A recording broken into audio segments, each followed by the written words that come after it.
বাড়িঘর কেন জ্বালা দিবে, আমাদের মন্দির কেন ভাঙবে, আমাদের মহিলা বউ বাচ্চাদেরকে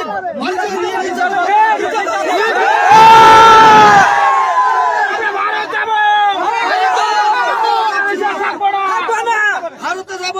ভারতের সরকারের কাছে আমরা আবেদন, আমাদেরকে একটু সুদৃষ্টিতে দেখুন, আমরা আর একদিকে থাকতে পারছি না, আপনারা আমাদের দয়া করে নিয়ে যান প্লিজ।